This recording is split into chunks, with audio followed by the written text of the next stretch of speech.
Now let's turn our attention to the UK, where an election has been called, and it may seem like the campaigning has been going on for weeks now, but today is truly day one. Prime Minister Boris Johnson fired the starting gun this morning as he met with the Queen to mark the formal dissolution of Parliament. Now the race is on till December the 12th, the election day, chosen to fall before the next Brexit date. Johnson kicked off the Conservative bid outside Downing Street. Here's a bit of what he was heard on the campaign trail today in the UK. We'll put uncertainty behind us.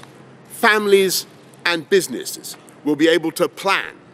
Let's make 2020 the year of investment and growth, not the year of two referendums. The threat of Brexit hangs over our heads, the climate emergency rages from the Amazon to the Arctic, and our fragile democracy is under attack. But despite all this, Greens don't fear the future. We are the future. Well, joining me now from London to discuss all of this is our correspondent Vincent McAviney. Vincent, of course, this election was called because of Brexit, so it's been a difficult start for the Conservatives. What have they had to say?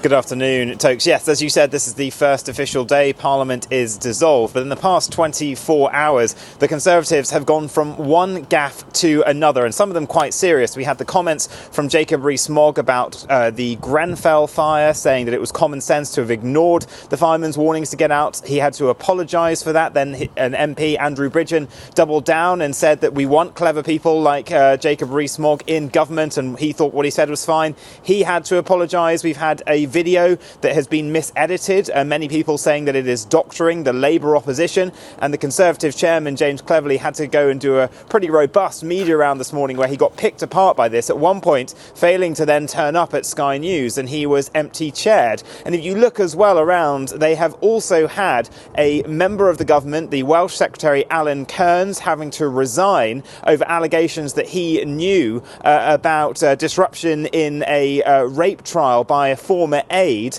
in a couple of years ago. Now, this is all spelling a pretty difficult start to a general election for Boris Johnson. He's also been criticised for having videoed himself going to see the Queen, politicising that meeting. So he has gone out on the doorstep to officially launch his campaign. He'll be doing an event later on today, but it really is not the kind of start you want for a general election.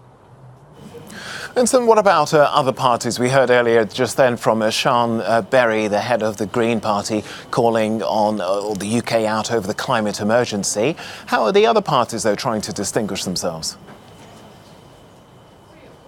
Well, yes, the Green Party, which is very small here in the UK, they only have one MP, Caroline Lucas. They have pledged to invest some £100 billion a year on climate change, saying that they're the only party that can be trusted with tackling this issue. The Liberal Democrats, they have unveiled their battle bus. It's the first electric battle bus in a UK election, and they've been in a seat here in North London with their new candidate, Luciana Berger, who has defected from the Labour Party, talking about them challenging up and down the country. And then you've got Labour as well, Jeremy Corbyn out and about, saying that he's trying to get away from just talking about Brexit as he did yesterday, talking about how much reform he will bring as Prime Minister to people's lives up and down this country.